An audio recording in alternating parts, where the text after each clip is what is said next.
So, good evening, everyone. This is Kevin Thornton. I am the host, Conversation with Coach Kevin, Kevin Thornton, life coach and author.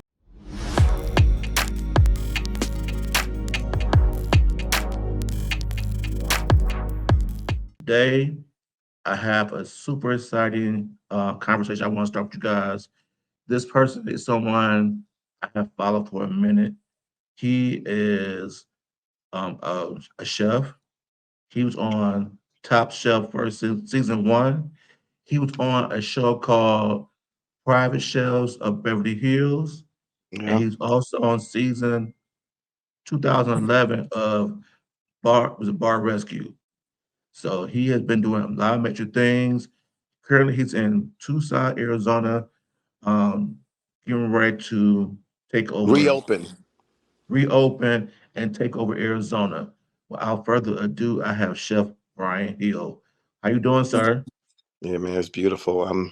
As I said to you earlier, I'm physically I'm good, but mentally stressed. Like I haven't been.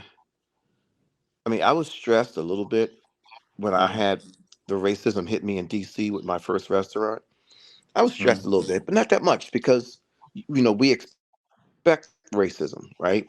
mhm, But right now, I wasn't alive in the 40s and 50s, but we saw the videos and all that and the pictures, and that's where I feel like I'm at right now. And I'm not the only wow. one. I know it. I'm normally we say, well, I'm not going to speak for the entire black community. I'm speaking for the Mhm, entire black community right now. Okay. right. So, And, and yeah. before you get in further detail, because that's one something I think a lot of people don't know, especially in the culinary industry.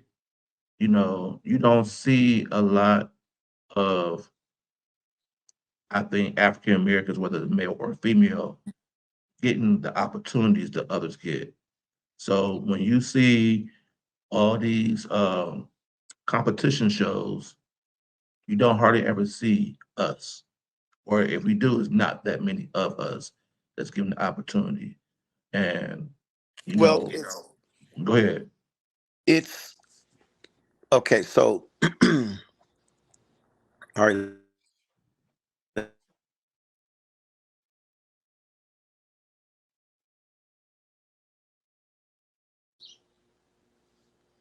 These competition shows are not for us. They're Right. only we're only added into these shows um to pepper the situation. Excuse my French. Um, it's literally to pepper the situation or to salt the situation. They want us to be what they believe we are, which is buffoon, ignorant, um, crass, unprofessional. So they need a villain. And a lot of us that go on these shows now have caught on. They're like, a black young lady or a black man, you can see, like, if you know them from their community, you're like, wow, why is Tyrone not acting like he normally acts? Because he can feel something. And so what happens is Tyrone shuts down. You understand? So if you have, Donna on the show and she's a wonderful black chef, and Donna to be vivacious, quick with the tongue, not so much even razor tongue, but just quick with it. But now she's no longer that on the show. And you're like, that's not Donna. What happened? Because they start saying things to her, and Donna's like, "What you talking about, Willis?" To herself, right? Mhm. You know what I mean? And she's like, "Yo, they want me to be something I ain't." Like, yeah, we Right. might be funny, we might be full of life, but we catch on really, really quickly when we're being gaslit. And so in an all white space, black folks that have their um I mean, I basically have a PhD in people because I'm from the gutter of the ghetto of Washington D.C. I'm from Petworth, Northwest D.C. during the crack era. So if you can survive and get out of the ghetto, you literally have a PhD in people, and you can go anywhere in the world. Does that make any sense? It does. So when they put us on these shows and they pepper us in, you see these different black people that, even though you don't know them, you're like, wow, why is he so subdued? Why is he so like just kind of cavalier about the situation? It's because we've watched while we're backstage what they be doing and what they talk about and how they talk about us to someone else right in front of our face. And we're like, why don't they just talk to me? Like, Mm-hmm. why are you doing this? You know? And I'm right here. So, like, for me on Top Chef season one, they didn't know, I mean, they didn't know shit from Shinola. They didn't know nothing about nothing. And I always say this to people. I'm like, people that have traveled all over the country and they've been to all kinds of restaurants because they got a little cheddar in their pocket and they've tasted everything, okay, Kevin Thornton? Mm-hmm. Everything. But check this out. I hope you're sitting down. They have no taste. Right. They've tasted everything, but they have no taste. Top Chef season one had no taste because they didn't understand what they were doing. They just knew that the food space was hot, and they got in first. Mm-hmm. And the food space was heating up. Everybody was looking for recipes online, and they were like, "Yo, let's do something about this. We got the money." You know what I mean? Mm-hmm. And so Bravo was on fire, and they had the money to do it. So Bravo was like, okay, let's get a couple of white people that are in the industry that we think might be, something special, but not too special because we don't have the money to pay, the big guys. But Right. let's get someone that we at least believe is important. They were asking me, and at that time, by the way, I was in the middle of cooking for Mary J. Blige. I had just started cooking for Mary J. Blige, just started, and I had to leave to go and do Top Chef.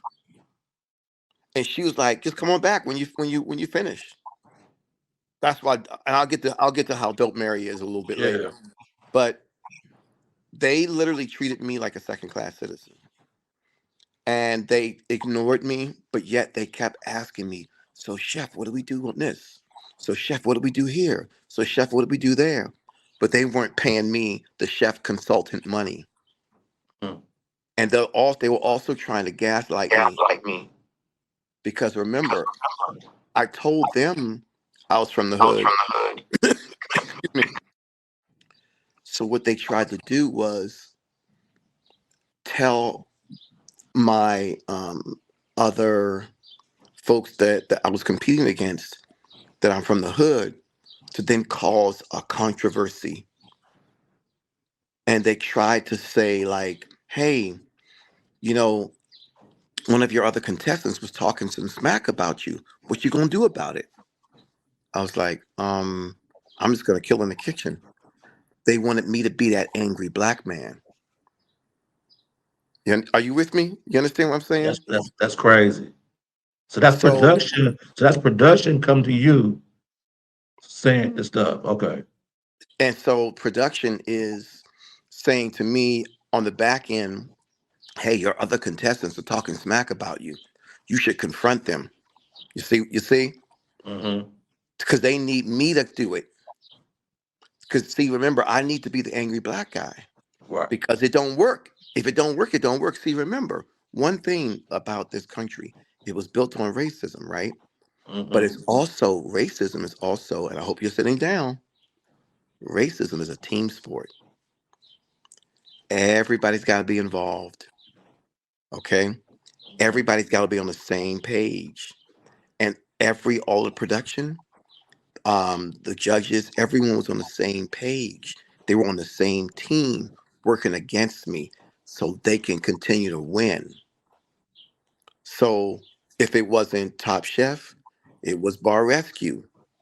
They needed my expertise, but they were like, let's not give him the credit, but let's keep asking him, what's next? What do we do next? Because see, I'm the first season motherfucker, okay? I'm Right. first season Top Chef. I'm first season Bar Rescue. So I basically, me being a specialist, I taught them not only what to look for in the show and in the restaurant, I taught them how to run the show as the expert restaurant people. But I didn't get that cheddar for it. So I stopped. And you've seen many of my videos. How long you been following me, Kevin? For a while now. Like Since what? you, How long? whew, since I just I just refound you on TikTok. I've been following you since you've been on social media. Shit. You mean like 10, 12, 15 years ago? Yeah. Wow, dog. Thank you, man. Actually, I'm gonna tell you right now, from the top of my heart, that means a great deal to me. I mean, I know you understand how passionate I am. So that means more to me than all the riches in the world because there's a And lot. what you have to understand is, especially for me as a coach, a lot of the people I coach now come from your industry. Okay. So I have a lot of young men that are striving to be chefs, and they come from the hood, they come from different backgrounds, and so a lot of times they don't see people like you. They don't know the anything about the you. So then when I'm coaching them, I say, "This is your homework assignment. I want you to go and research this guy," and I give your name, That's dope, and dog. they like, okay, I didn't know, I never heard this guy, but he is on Top Chef. He been on private chefs of Beverly Hills. He been on Bar Rescue. He is a private chef of Mary J. Blige. When they saw that, now their their thoughts of possibility is not elevated Of course. because now they see what's possible. Because based on TV, they don't show a lot of us on there. Uh, so, and so then therefore, when they saw you, or if they saw, I say, research G Garvin, somebody, y'all in that nature, in that vein, they like, okay, you know, now they know what's possible. So then when I start communicating with you on TikTok, it was like, okay, not only I want to hear your journey, but I think it's important for the people I coach, especially a lot of the guys in the industry, to hear your journey because they got to understand it's going to be tough, but it's possible. And thank you for this. And let me just finish because your question is so relevant, especially right now, because Mhm. it's a different climate in this country. And I'm not referring to the weather. Okay. The climate here is so rainy for black people every day, right? Mhm. But the one great thing about black folks, we come from a root system. Okay. So Mhm. think about a tree. Okay. A tree grows upward, but also via the ground. It grows in two ways. So even if the thin lip society, the racist thin lip society, the racist ones, even if they want to burn our tree down, the great thing about the root system is that tree, even when it's burned, seeds fall from that tree and they don't grow immediately.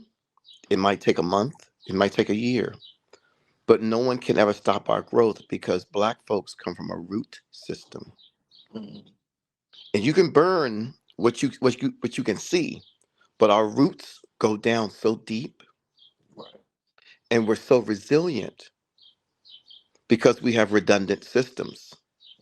So that's what like I have and everyone has it. And black folks actually when I had to give my restaurant up in DC because of racism, because they took me to court for they said I was selling drugs out of my restaurant. They said I was selling guns out of my restaurant. They said I was also that they said I had no permits to even operate. They were right on the wall, Kevin, by the way. So I spent almost $48,000 in legal fees. Wow. Yeah, on just miscellaneous bullshit that never happened. Because see, if white folks want to get rid of you, they keep you in court. Just so you know, don't ever forget that. If they want to get rid of your business, they'll keep you in court. Look what's happening. Look, the system that's created to hurt us is now happening to that fucking orange guy, that fake Mhm. president, that Right. fake fuck that is going to prison. That guy literally, the system, the same system that works against us is working against him. Is that Right. amazing? Absolutely. So understand this. As long as a black woman or man, especially in this business that we're in, understand that we have a root system and we come from a root system, okay? No matter what, even if you get knocked down or you fall, you will be able to get back up because you still have your knowledge of whatever you are doing professionally, Mhm. especially hospitality, culinary, and then you have a knowledge of yourself. But you have Right. to really know yourself first. And see, I knew myself at 25. I knew who I was. I was like, you know what? I ain't fucking with other people. You know what I'm saying? That don't like me. I ain't fucking with them. I'm good. I'm serious. I'm gonna just be honest with you. I was like, I literally will fly solo for a long time Mhm. because I can do bad by myself, as Angela Davis would say. Okay, Right. I can do bad by myself, dog. Right. So when getting back to your original question, when we're on these shows, whether it's Chopped, whether it's what's another one that's bad, but just one like that, like those, Mhm. they only need us to pepper in. But when they pepper us in, they need to push your button so then you can be the angry black woman or the angry black man. That's all they're interested in. They aren't really interested in your knowledge, or they're interested in you making soul food. And I keep telling people, just because a black woman owns a restaurant or a black man owns a restaurant, it ain't soul food. Those two things Right. are not mutually exclusive. You understand? Just because Right. you're black and own a restaurant, those two things are not mutually exclusive. They are not. You know what I'm saying? You know what I'm saying? Excuse me. So I want your listeners and viewers to understand that these shows are not for us. If you really want to go on the show, okay, fine. But they're gonna need you to be Omarosa. Okay? You remember Omarosa. Mhm. They need you to be like, who you call him, nigga. You know what I'm saying? You understand? Like, the white woman said, "Hey, Omarosa, that's like the pot calling the kettle black." Now that is a racist term, but in that vein, that white woman wasn't being racist. And so what Omarosa did was she played the race card, but for no reason. Right. But because you know why? The producers told her to, and she went with it.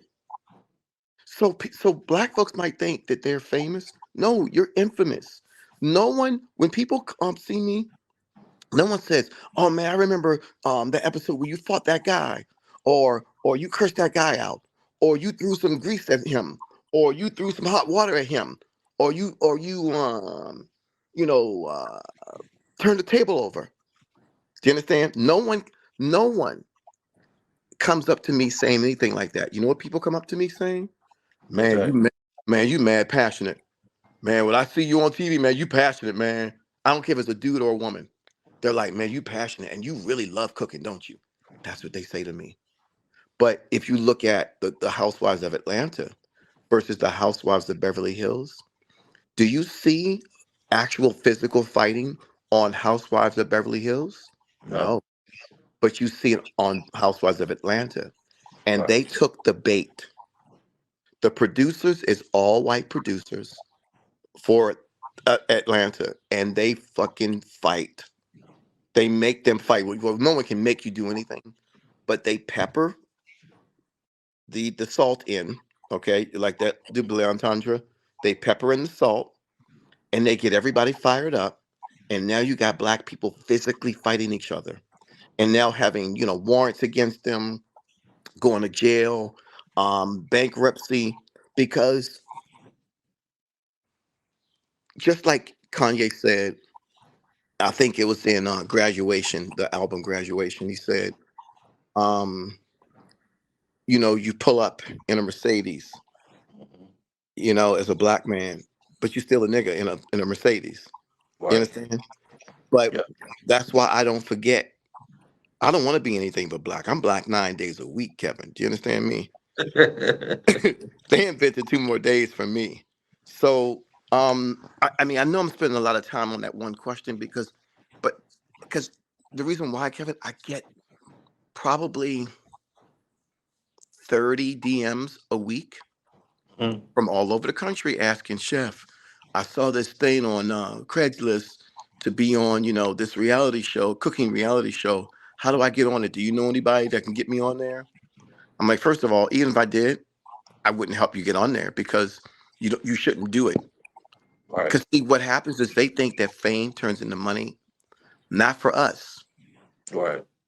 Unless someone puts you in and puts you into a 45-degree angle, and I mean all the way in, and is letting you be you, then the cheddar will come. Get you Okay. with me? Yeah. But it ain't gonna come if you don't do what they say. So just like oh,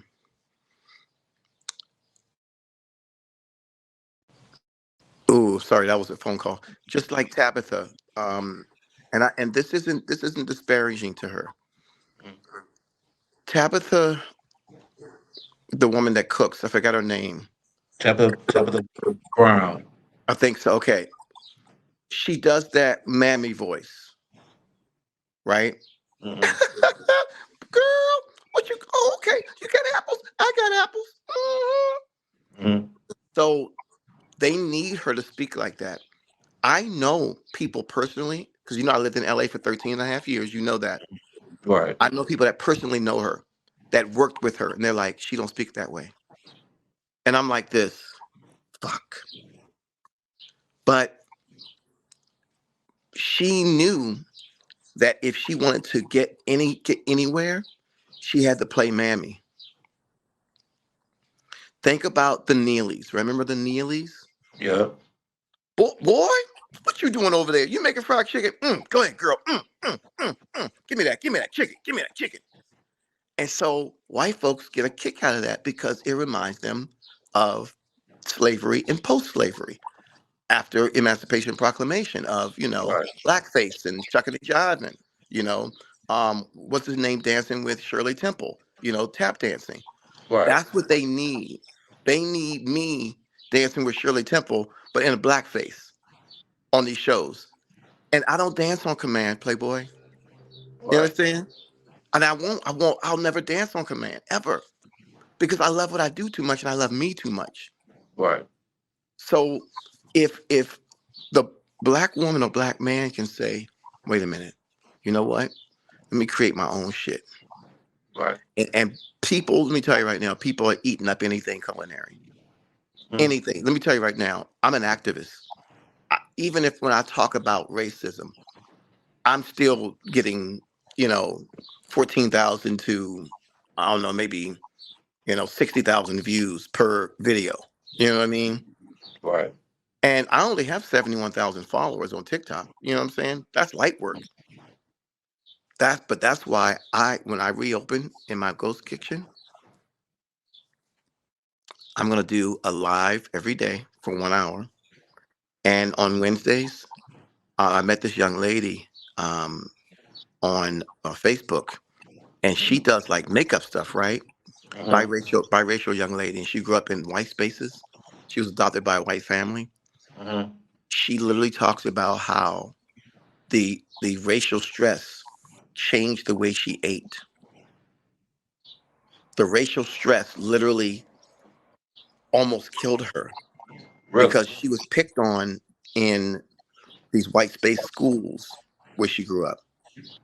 So literally, she can't deal with a lot of shit and deal with stress because and see, I can say this because she's gonna say this as well, and she said it on her all over her social media. She'll have a seizure. Wow. So racial stress has changed her entire eating complex.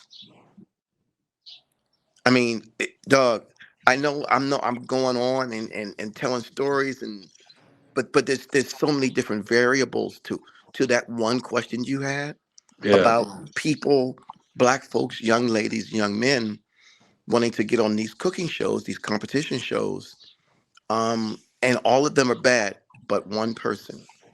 what And was that? I'm happy to say that. I'm happy to say this. Gordon Ramsay was amazing to me. You know, um I was a guest chef judge on Master Chef and Master Chef Junior 3 times. Yeah.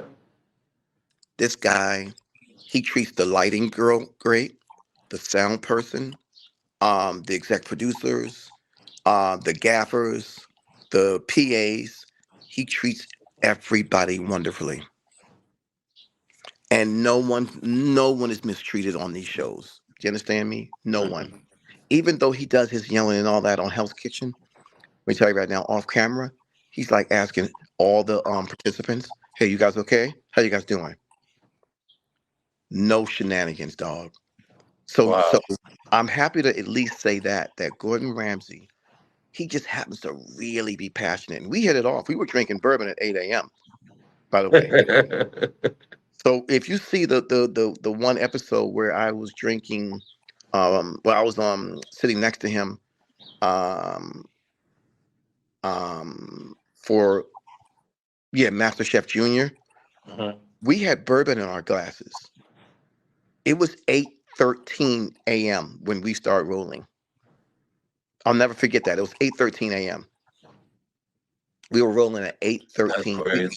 We got there at 6 a.m. on set to that And wonderful, beautiful house. Go and ahead. what and one of the things I've been telling them is like, especially now compared to back then, is you have more power to create your own because what I've been seeing a lot of people who are in culinary are creating their own YouTube channel and they creating their own dishes, they creating their own brand, and with the following that they're receiving, because like you said, everybody wants to look up, everybody wants to look up a recipe, a dish, and whatever. So I tell them the quickest way to monetize on YouTube is culinary because they're going to look at food, look up a dish. So if you can create a good brand of who you are and they resonate with the people, I think it's a great like way for you just to build your own brand and you don't need them.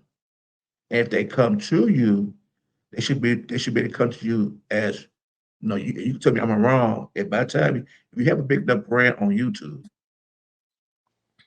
and you are getting paid, if they come to you and ask you to do a show, so like that, then they should be have to take you as you are because you are already doing it Hmm. here and making the money. Well But if said, too, you Kevin. Well said, by the way. because if you need them, then you gotta play by their hands.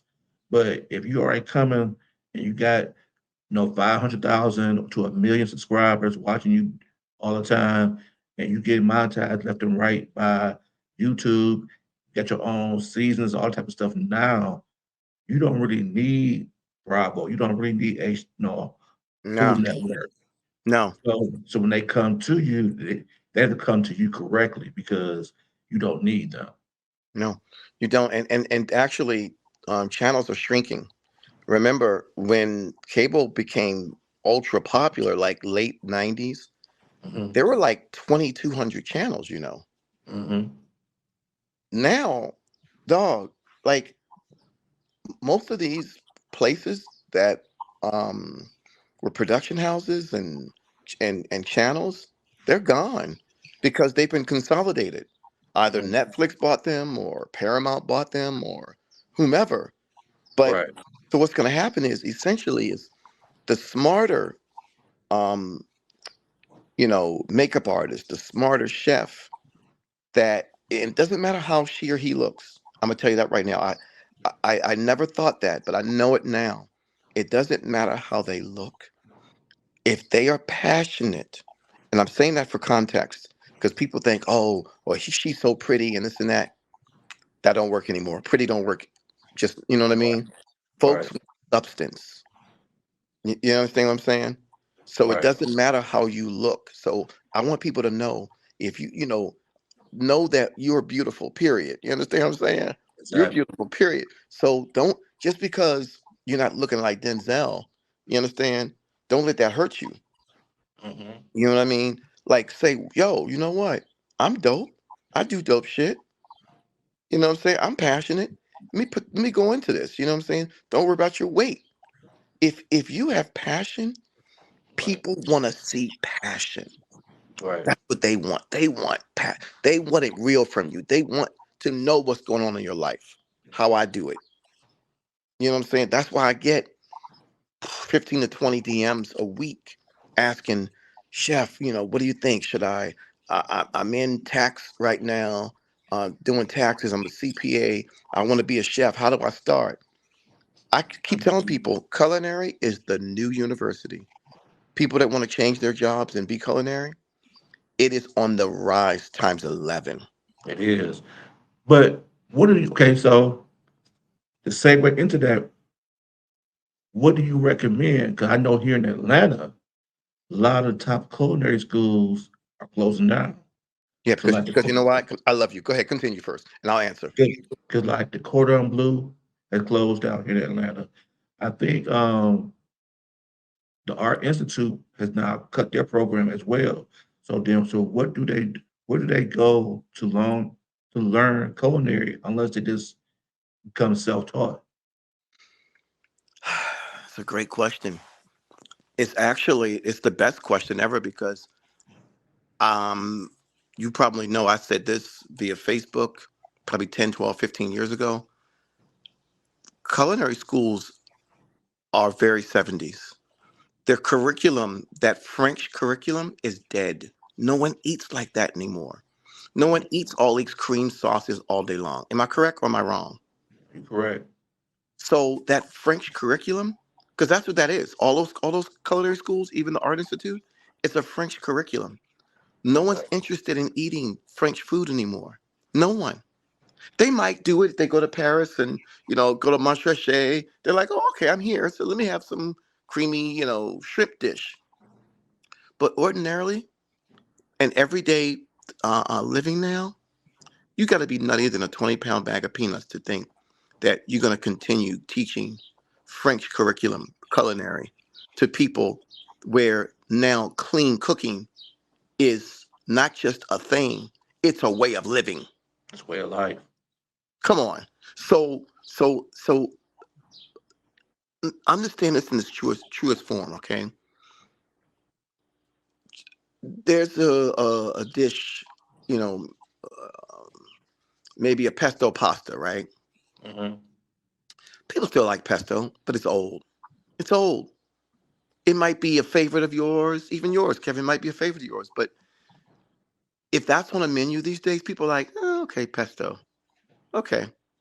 So if you keep pushing pesto, okay, maybe you'll get some takers, but it ain't going to be where people stand in line for pesto. Right. That's what the culinary schools are now. It's the pesto, okay, of the 80s. Right. And if you aren't teaching how to fry chicken, um, how to oven roast and make soups that are vegan, Mm. not with heavy whipping cream, not with manufacturing cream, but with coconut milk. Yeah. If you're not teaching um, how to make juices like a whole juice course, Hmm. if you're not teaching how to um, oven roast vegetables and then turn it into a relish, if you're not teaching how to make breakfast outside of bacon and eggs Right. as a whole course breakfast. Right. Breakfast, do you know what? The Washington Post, I was moving from the country of Florida here to Arizona. And when I was in the hotel about to pack up to get in the truck, the 25-foot Penske truck that I rode across country by myself, I was in the hotel the night before reading the Washington Post, the actual paper. and they were talking about breakfast, Mhm. and they said breakfast is now, and I hope you're sitting down, the number one meal. It's number one in the entire country. Yep. Number one, breakfast. And hold on, I hope you're sitting down. All day they want it. All day. So understand this. If you don't change and you want to keep charging people, a 20-year-old young lady that's from the ghetto and she has, aspirations of being a professional chef, if you charging her 60 grand, you know what I'm saying, for 1 year of school, for culinary school, dog, you better pack a lunch, okay? Because you're gonna be alone in that world for a long time Right. because people are like not doing it. So what I'm thinking is we, right, Mhm. need to collectively come together, our black community, and start a culinary school, right? That is literally based on merit. Like, what do you know coming in? Right. And literally it's payable per month. That's what I've always thought about. Like once they come in and they do, it's kind of like I'm trying to get in college. You write an essay, this and that. You tell of your experience that you've worked so far. That is based on how much you'll have to pay. I think that it should be that way because if you're completely inexperienced, okay, we'll say, okay, you know what? You'll pay, 500 a month, or 1,000 a month. But it should be people where they're like, hey, instead of charging someone 50 grand or 60 grand per year, they should be like, you know what? We could probably get you in for 15, maybe 16 grand per year. You know Right. what I'm saying? Even if you have to get a grant or a school loan, okay, fine. At least you aren't in the doghouse when you graduate. Do you understand? Exactly. Because that's what happens. A lot of these kids, they've graduated from the CIA, the Culinary Institute of America, but Mhm. now they got $80,000 debt, and you're black. So Right. now remember, you're born with a deficit already, right? You're born poor, okay, already. Now you get out of school and you're making, $20 on the line, and you're like, how Yep. am I gonna pay back $80,000? Huh? Yep. And they're thinking, hey, I'm gonna start a YouTube channel and this and that. Next thing you know, they're working 16 hours a day and they're beat, and then they hate culinary. Am I correct? They Yep. start hating it. So I don't know. Anyway, I know I went on, and I tend to because But you told the truth though. You know, because they do work long hours and it's 16 hours a day, maybe $20 an hour, and it's like, how am I going to move up? How am I going to ever get to the point where I'm actually making some serious money in order to pay back what I borrowed, but also maintain a quality of life? but they won't. And see, the culinary industry, whether you go to, especially like the Ritz Carlton or the Four Seasons, they will not allow you, as a black woman or man, they will not allow you to be that executive chef. They will not allow you to make 400 grand a year. They won't. It won't happen. It will not happen. I don't care which way you cut it. It ain't gonna slice. Okay. So pretty much then we have to be great and do our own thing, You got to do or your own thing because, create your own dog, thing. I don't care if you're making cookies out of your garage. If you still live with mom and dad and they're like, hey, listen, we want you to live here. And you're like, mom, you know what? Do I make the best cookies and pudding and all that? Yeah, babe, you do. Mom, can we turn the garage into my kitchen? And that's what I'm making stuff out of. Can we do that? And people will come to the door to get their orders. I'll be on Uber Eats and Grubhub from the house. She'll be like, okay, let's go. Fuck it. Because you've got to be a disruptor. You've got to Yeah, disrupt. You've got to disrupt this system and this systemic system of right. keeping a black person at bay. Remember one thing, and don't believe me about this. Look this shit up. Mhm. The median income in the city of Boston for Black people is $8.52. I'm not Really? lying. Annually, the median income for a the Thin Lip Society, right? The median income for the Thin Lip Society is $187,000. Right. Do you see the difference? Mm. Yeah, $8.52. that's crazy. And you said something to me, you said that that triggered me in a positive way, which was you said we have to be a disruptor. And even in my line of industry, when I started going on the journey of want to be a life coach, I knew up front that my passion and my assignment was to help Black men, right? Okay. When I said that to people, it could even be our people. They would tell me that don't focus on them. Focus on women or focus on other cultures because they'll be more willing to pay you. Wow. And and I was like, okay, but I have to be obedient to what's being put on my spirit to do. And if I be obedient and I do that, the money gonna come. Hmm. The money's gonna come. But the the men, our Black men, need to know that there's people who's invested into them, who want them to be great, who wants them to know that there's an opportunity for them to be great. So that's why it's very important to me to showcase different men doing amazing things because everybody don't have to be a athlete or a rapper to be a millionaire. They No, could be they could be a you and do great things that's what and needs to live happen. and live well. Go ahead. That's what needs to happen, Kevin. Essentially, we're waking up though, which is really good.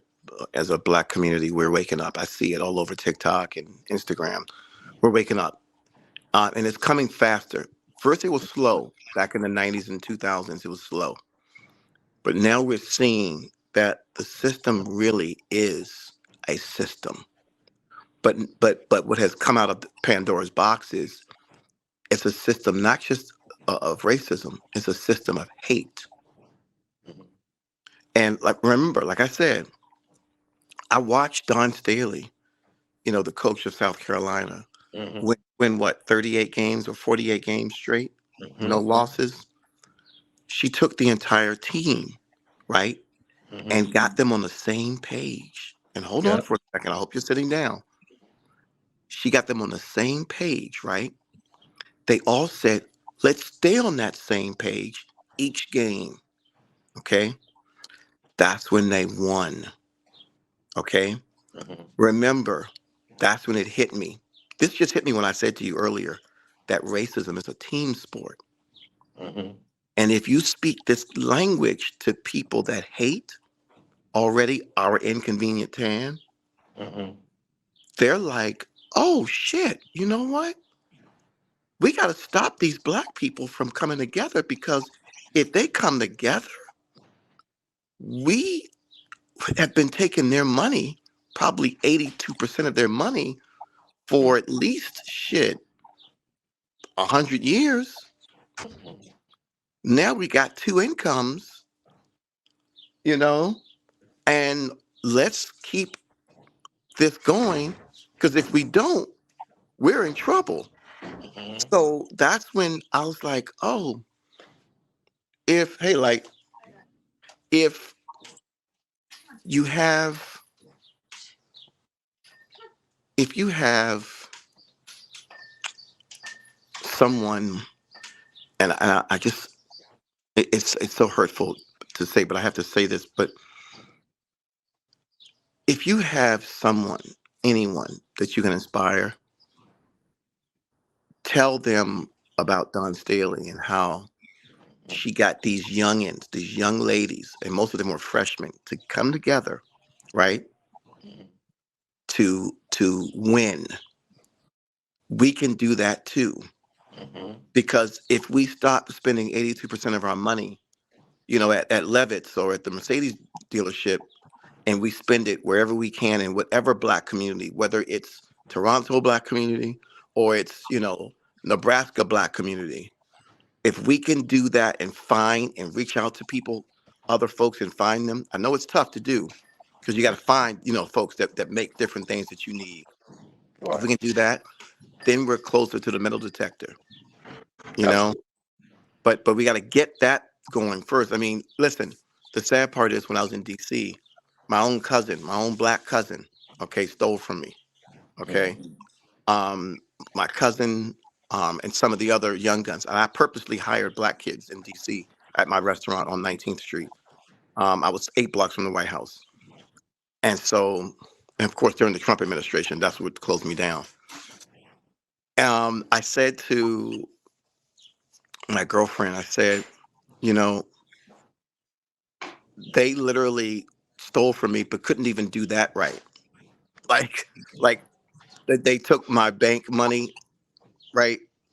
Um, they said they deposited, but the kid that stole it, he left his phone in the bank bag. The bank. You understand? Mhm. So it's they tried to organize, right, to steal against me, to steal from me. So Mhm. the black kids that I hired organized to steal from me, and couldn't do that right. Right. We can't even we can't even organize crime. Okay, Right. we can't we can't even organize crime. That's why I keep telling black folks, I'm not your enemy. Just Right. because you don't like my confidence, I'm not your enemy. Yeah. Like, if we can organize together, then we can have something. But we've got to organize. So instead of Absolutely. organizing against me, and you can't even do that right, organize on your own to see where you can go first, as opposed to trying to take from me. Because I'm trying to give to you. You know Yeah. what I mean? If So that two makes any things. sense. Go Two ahead. things of what you said for me was what we have to understand is there. We have to understand how much power we do have. We say we don't have it, but we do. The reason why we do is because they're doing so much to keep us at bay. Because once we have the opportunity to step into our power and be great, we're going to take over, and they are very aware of that. I'm gonna go. I gotta go in 2 minutes, but I want to say this. You Yeah. just said it. We have the power. You know how much power we have? How much? $1.7 trillion a year we spend in shoes, clothes, cars, and jewelry. 1.7 trillion. Do not believe me? Look that shit up. 1.7 trillion dollars a year. Trillion. The black community. If don't believe me, look that shit up. That's how much power we have. Yes, But sir. but we can't seem to. Our trees are so tall. We can't see that forest. Go ahead, and then I gotta go. Go ahead. Well, no, I just want to say thank you for being on the show. I truly appreciate it. Um, can you give me a parting word for the audience before you leave out? I think this is easy, especially in culinary. Even if you don't have your own yet, whatever job you have, whether you work at I don't know, at a black owned establishment, I'm gonna say that, okay, and maybe you're the bartender and you're a black woman. You work at a black owned establishment, maybe in Miami. Maybe you're in, Connecticut. Do yourself a favor. Don't do it for them. Do yourself a favor. Show up early and leave late. I'm gonna say that one more time. Show up early and leave late, and no one will ever be able to replace you. Absolutely. That's all I got. I ain't got nothing else. That's Thank you, it. sir. I appreciate you. I'll stay in touch with you. I really am impressed with what you're doing.